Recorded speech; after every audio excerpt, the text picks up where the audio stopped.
Liam stared at the ceiling tiles, counting them for the third time that hour. The 4 beeped steadily beside him, a quiet, rhythmic reminder that time was still moving, even if everything else had slowed down. He was 12, but some days he felt 100, his body heavy with exhaustion, his skin pale beneath the hospital gown. The nurses called him a fighter. His mom said he was brave. But deep down, Liam was just tired. He had heard the whispers outside the room, the soft voices of doctors explaining the new test results, the new numbers, the new reality.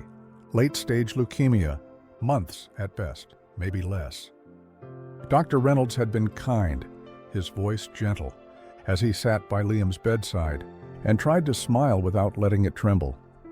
"We're going to make you as comfortable as we can," he said, and Liam nodded, even though the words made his chest hurt, not from the illness, but from the weight of them. After the doctor left, his mom sat beside him, her fingers tangled in his, her eyes rimmed red. Liam didn't ask if he was going to die. He already knew. Instead, he whispered, "Can I ask for one thing?" His mom blinked fast, trying not to cry again. "Anything, baby." Liam's lips curved into the smallest smile. Clint Eastwood. "I want to visit his set. A Western one, like the old ones. The ones with the desert, and the dust, and the silence." His mom exhaled slowly, relieved it wasn't something impossible. Or so she thought. "You want to meet Clint Eastwood?" Liam shook his head. I just want to see the set. I want to feel it, just once. Stand where the cowboy stands." His mom smiled through the ache. "Okay, we'll make it happen." Liam closed his eyes and imagined it. The wide open landscape, the wind in his face, his boots kicking up sand, the sun hanging low in the sky. He wasn't sick there, he was the cowboy, and he was riding tall. The letter came in the mail, a plain envelope, no fanfare, no signature, just a stamped logo from the foundation. His mom opened it while standing by the kitchen sink, Liam's dad beside her. The moment they finished reading, they both froze, a beat of silence, then another. His mom blinked fast, like she hadn't just read the words 3 times. His dad let out a breath, sharp, quiet, full of something that sounded like defeat. Liam was in the next room, watching a Clint Eastwood film for the 15th time, the good, the bad, and the ugly. He mouthed the lines along with the screen, the music swelling as the wide desert opened. His dream was simple. He didn't want autographs, he didn't want attention. He just wanted to stand on that sand. But when his parents sat him down and explained what the letter said, he didn't speak for a while, just nodded once, then twice. The foundation said they reached out to the studio, and the studio had said no, not maybe, not later, just no, something about safety, about Clint's privacy, about how the set was too unpredictable. Insurance complications, restricted zones, words that meant nothing to Liam, except that the answer was final. He sat there, staring down at the blanket on his lap, his voice soft, barely above a whisper. "It's okay," I figured. His mom reached for his hand, but he didn't flinch, just kept looking down. His dad tried to speak, but the words got stuck. Liam didn't cry, he didn't even look angry, but his shoulders slumped, just slightly. Enough for his mother to notice, enough for his father to hate the silence. He stood up after a while, walked back into his room, the movie still playing, dust swirling across a faded TV screen. He sat down, pulled the cowboy hat lower on his head, and tried to imagine that the letter had said yes, that he was packing his bag, that the boots by his bed weren't just for show, but for something real. He wasn't asking to be saved. He just wanted to stand in the story. Before the credits rolled, Liam didn't come out of his room for dinner that night, or the night after. His parents didn't push it. They left food outside the door, checked in with soft knocks, but mostly let him be. Inside, the room was quiet, except for the low hum of a DVD menu, the same movie looping again and again. Clint's voice, low, gritty, full of that calm confidence that made Liam believe in heroes who didn't need capes, just dust and a stare. He wore the cowboy hat now, more than his hospital beanie. It sat slightly too big on his head, tilted just enough to feel real. In his hand, a wooden toy revolver, paint chipping, the barrel worn smooth from hours of pretend standoffs. Sometimes he'd stand in front of the mirror, squint, tilt his head, say the lines under his breath. Sometimes he'd sit on the floor, legs crossed, papers scattered, drawing, scene after scene, storyboards, his version of the West. He didn't tell anyone about it, just kept sketching. A pencil between trembling fingers, his tongue poking out in concentration. Horses, dust, wide skies, a lone cowboy walking into a broken town. In one frame, a small boy lay on a cot, thin, sick, forgotten. And in the doorway stood the cowboy, hand on his holster, hat low over his eyes, ready to fight the whole town if he had to. Beneath it, Liam had written 4 words, in all capital letters. He didn't walk away. His mom found the drawing 3 nights later, folded inside a sketchbook beneath his bed. She sat on the edge of the mattress, hands shaking, staring down at the page. Her son, the artist, the dreamer, was telling his story the only way he knew how. Not with complaints, not with tears, but with ink and silence, and a cowboy who refused to leave a sick boy behind. Noah sat in the garage, hands curled around his phone, knees bouncing. He had watched Liam retreat, watched the light dim, watched the hope, that fragile flicker, start to flicker too low.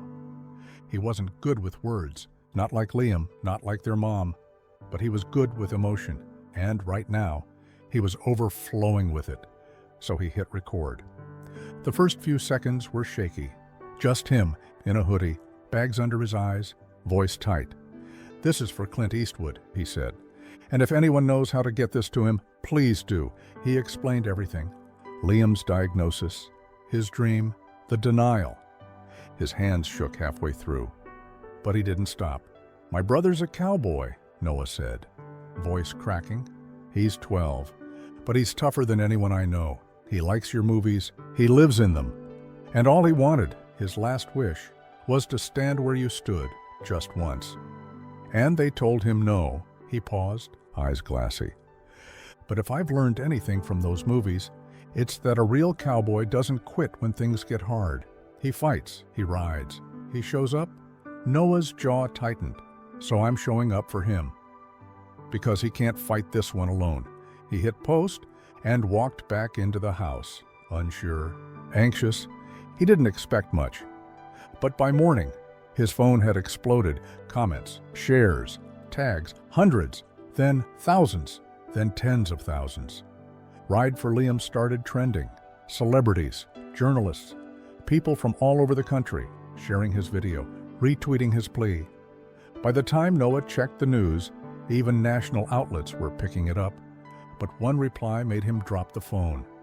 A verified account, simple, quiet, no profile picture. Clint Eastwood has seen this.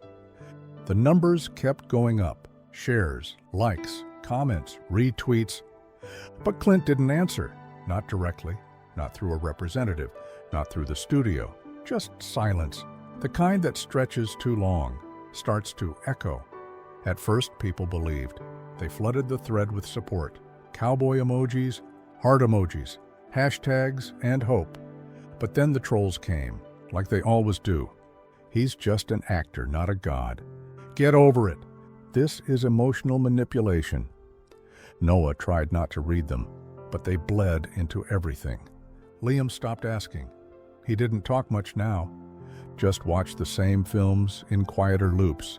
Sketches abandoned on the floor, pencils dulled and left untouched. His body was smaller somehow, shoulders thinner, eyes more distant. Nurses came more often, words like comfort meds started slipping into conversations his parents weren't ready to have. One night, his mom sat beside him, stroking his hair, watching the screen flicker shadows across his pale face. For a few dollars more played softly in the background. Liam whispered, almost too quiet to hear. "I don't think he's coming." His mom blinked fast, her hand pausing for just a second. "He probably gets these kinds of things all the time," Liam said, voice steady. "He's busy. It's okay." She wanted to argue, wanted to scream that it wasn't okay, but Liam had said it, with the kind of peace you only hear from people who've made peace with things they shouldn't have to. So she didn't fight it. She just pulled the blanket higher and kissed his temple. And outside, the sky was the color of steel, clouds pressing low, quiet, heavy, waiting. It was early, the kind of early where the fog still clings to the ground and the world feels half asleep. The house was quiet. Noah was slumped on the couch, phone still in hand. Liam's dad was pouring coffee, his mom standing by the window, watching the mist roll across the lawn. Then, dash, a knock, slow, solid, 3 times. They all turned at once. Noah sat up, brows furrowed. His dad wiped his hands on a dish towel, walked to the door, unlocked it. When it opened, no one spoke. A man stood there, tall, shoulders broad beneath a weathered jacket, a cowboy hat pulled low over his brow, deep lines across his face, eyes sharp as flint. No press, no assistant, no camera crew. Just Clint Eastwood. He didn't smile, just gave the smallest nod, the kind that says more than words ever could.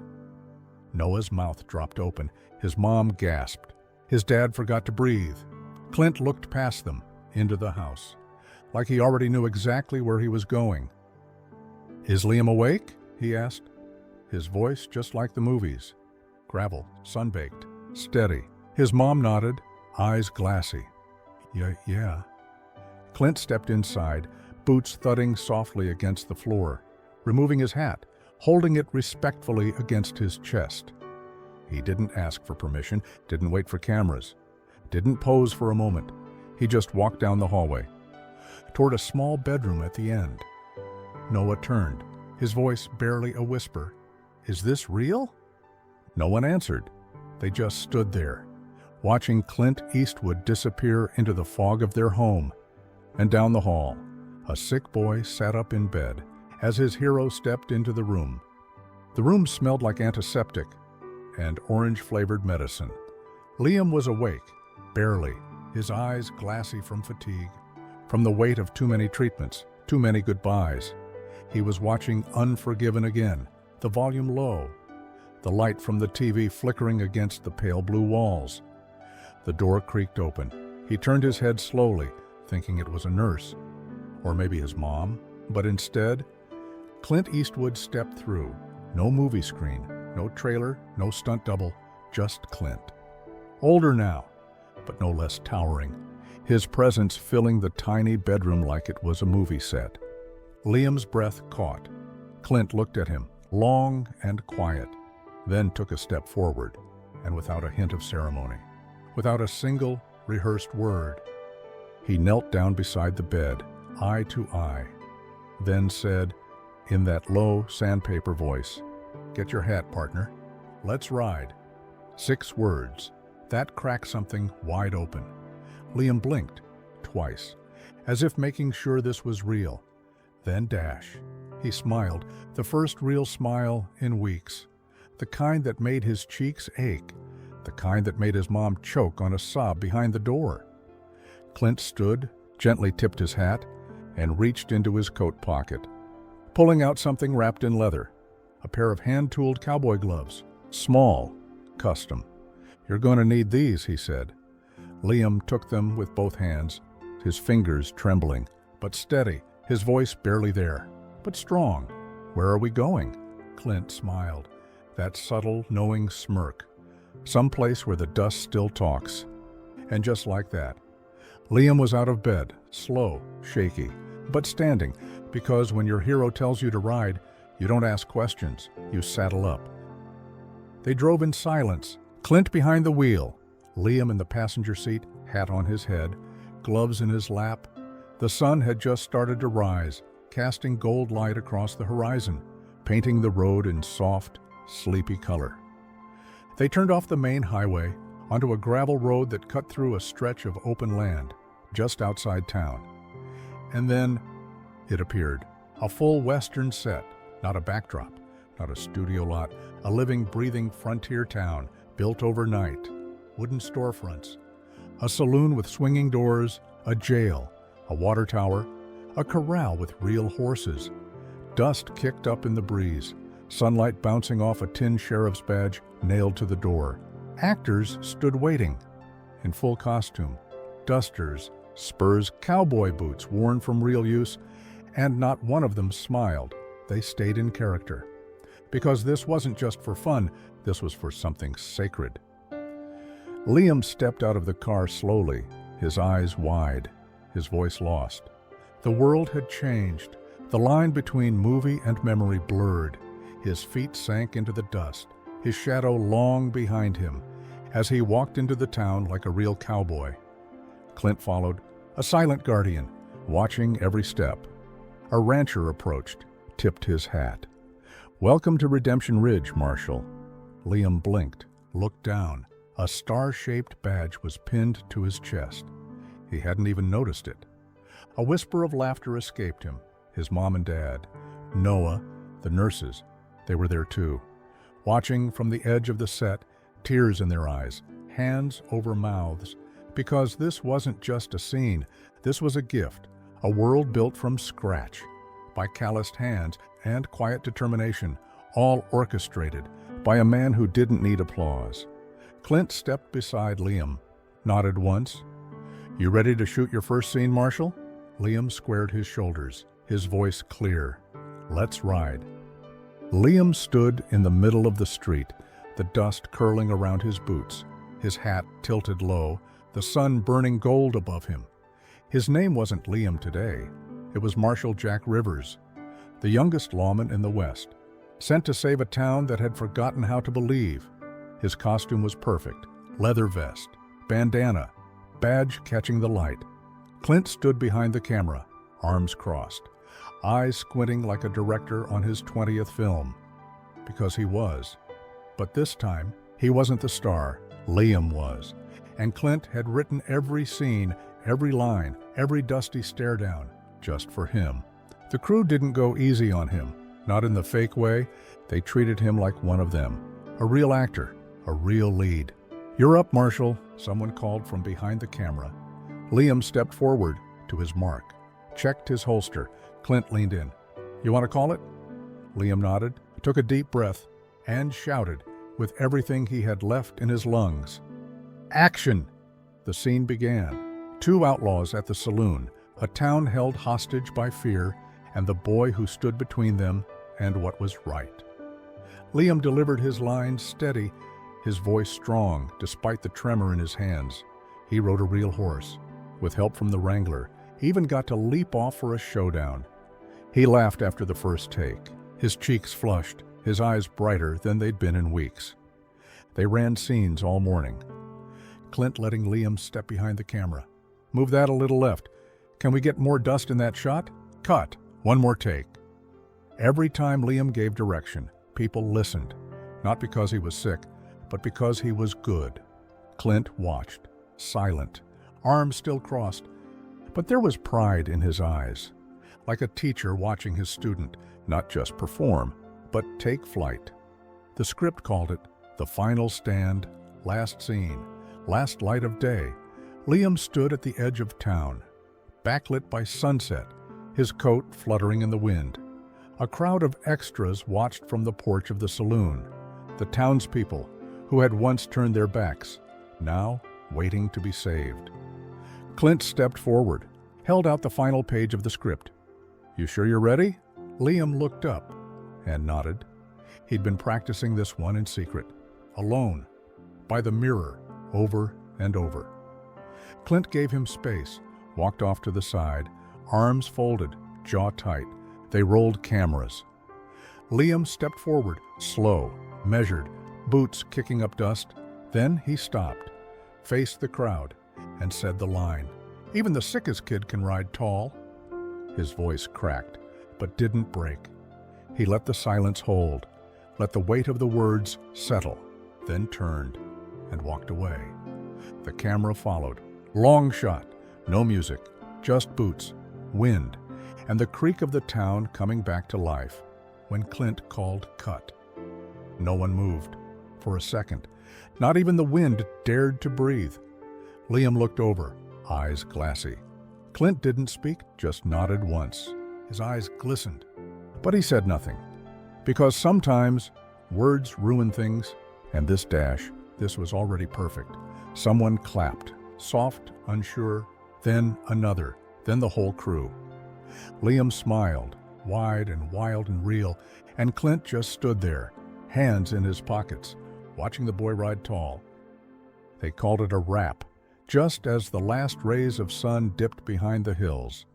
Liam stood in the street, still wearing his badge, dust on his boots, a smear of makeup on his cheek from the final shot.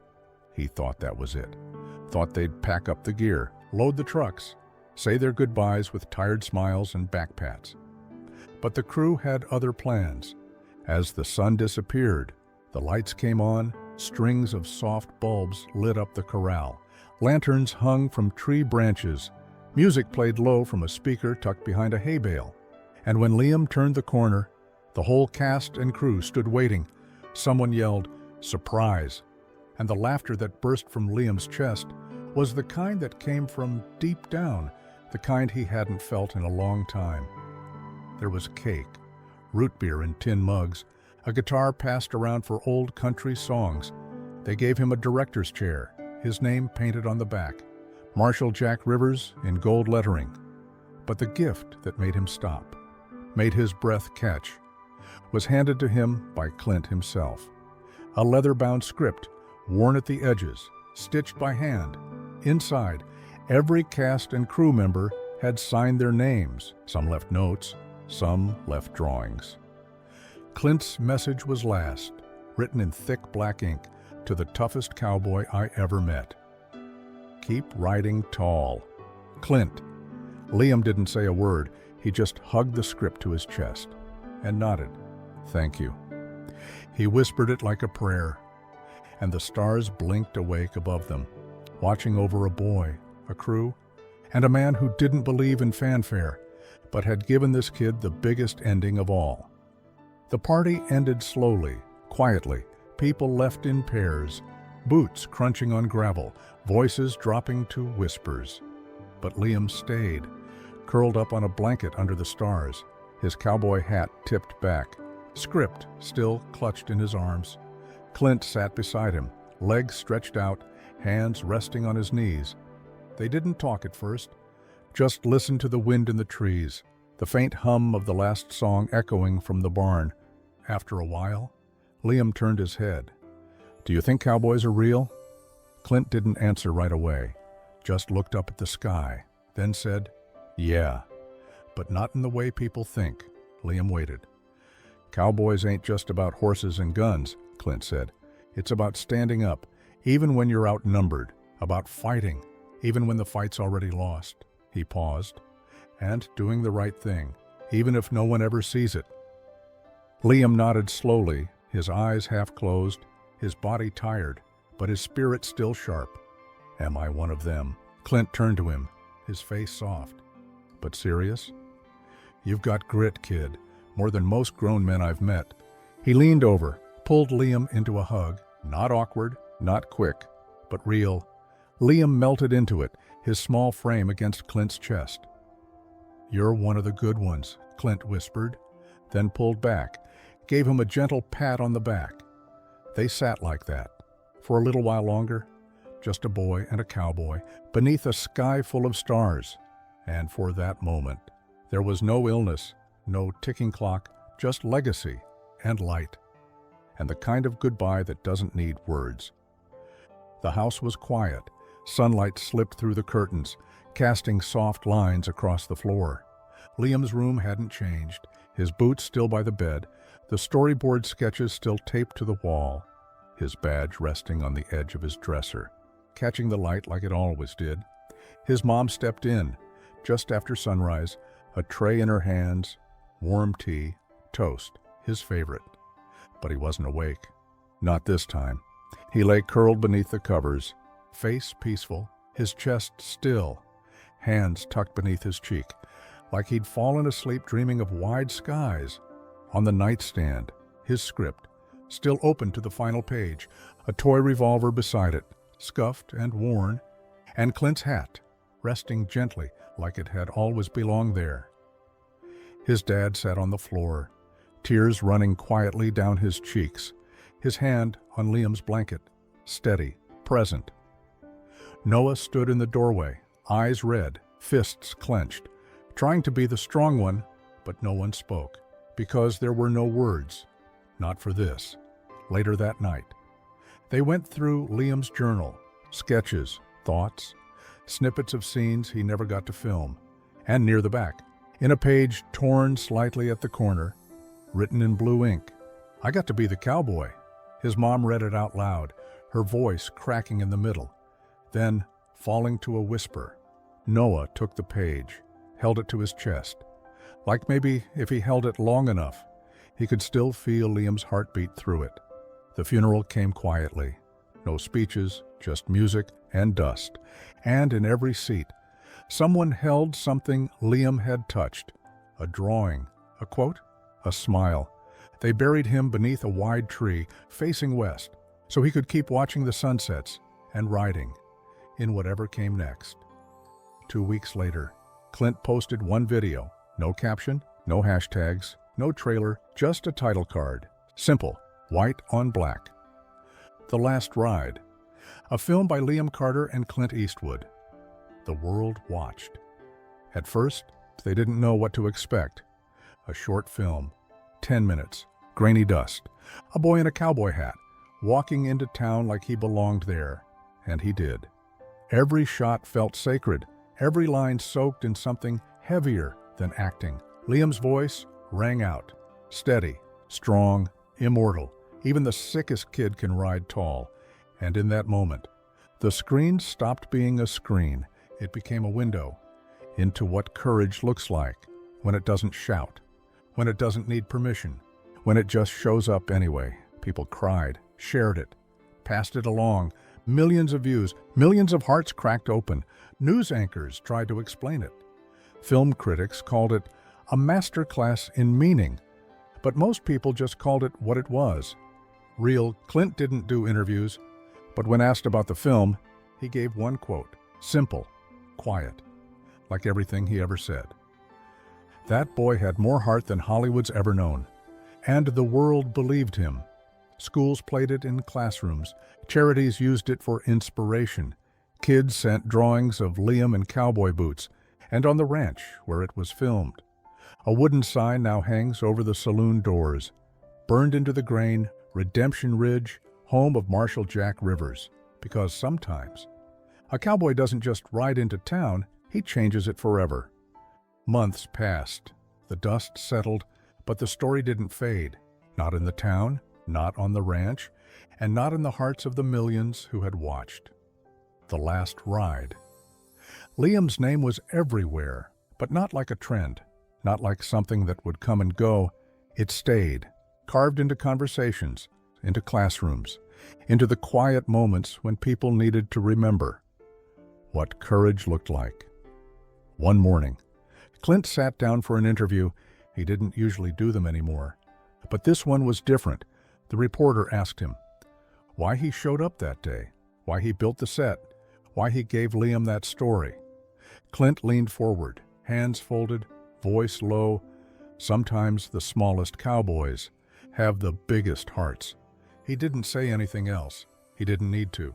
Back on the ranch, where it had all been filmed, people still visited, actors, families, kids with dreams bigger than their bodies could carry. They walked the dirt road, stood in the middle of Redemption Ridge, and looked out at the same horizon Liam had. The saloon still stood. The water tower creaked in the breeze, and nailed to the wooden gate at the entrance, a bronze plaque, weathered by wind, but shining in the sunlight, in memory of Liam Dash, the boy who rode tall. No dates, no explanation, just truth. At dusk, when the light softened, and the sky turned the color of old film stock, you could almost see him. A silhouette in the distance, cowboy hat in one hand, script in the other. Walking slow, confident, unafraid, off into the sunset like all great legends do. Want to hear more of this? Then click on the video on the right-hand side, which is even more shocking.